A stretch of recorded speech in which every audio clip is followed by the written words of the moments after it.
Debate, reprise de débat. The honourable member for Cambridge. Thank you, Madam Speaker. The Canadian pension plan is the bedrock of our public retirement income system in Canada. Millions of Canadians rely on it today, and many millions more will rely on it in the future.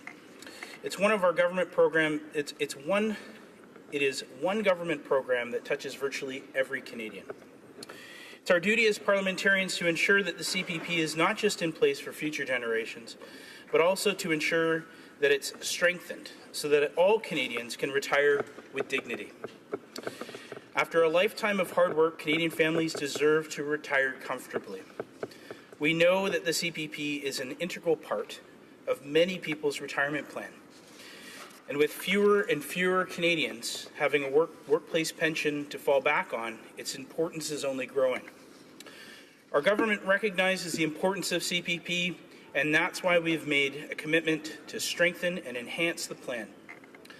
My honourable colleague, the Minister of Finance, worked incredibly hard with his provincial counterparts to reach a historic agreement to make important and meaningful changes to CPP, and as a result, more than 1/4 of Canadian families nearing retirement, about 1.1 million more families will be able to retire with dignity. Every week, my constituency office in Cambridge, my staff see seniors who are struggling to make ends meet.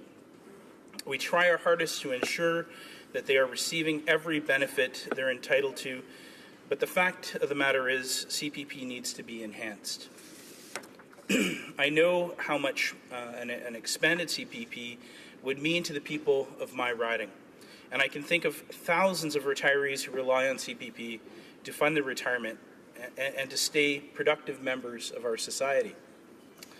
I want to take a moment and talk through several key provisions of this bill and speak directly about how I would anticipate those changes enhancing and benefiting the lives of my constituents in Cambridge and, frankly, of constituents across this entire country.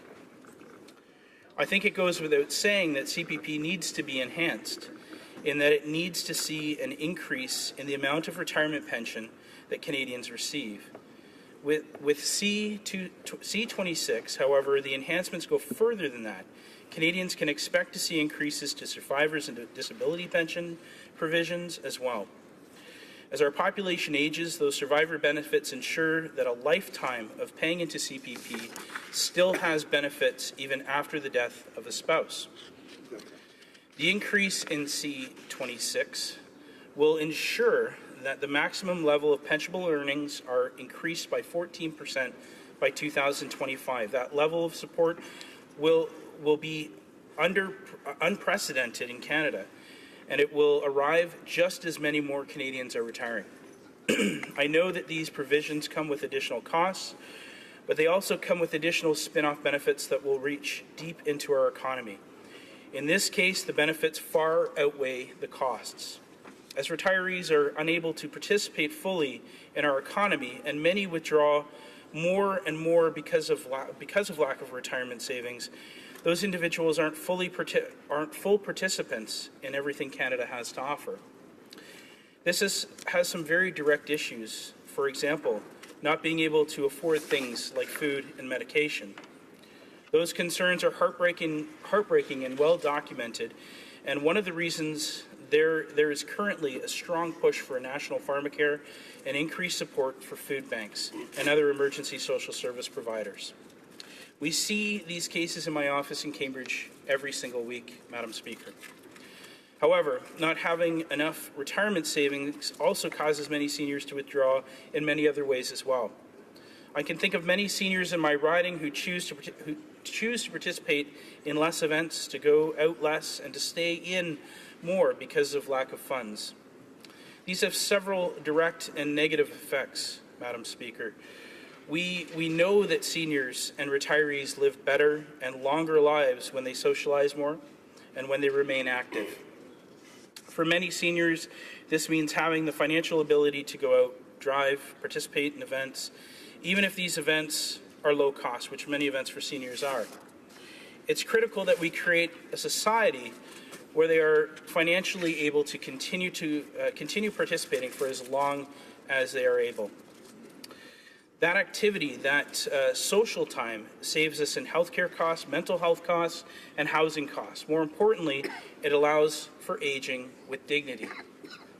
Since the Second World War, company provided pensions have fallen at significant rates.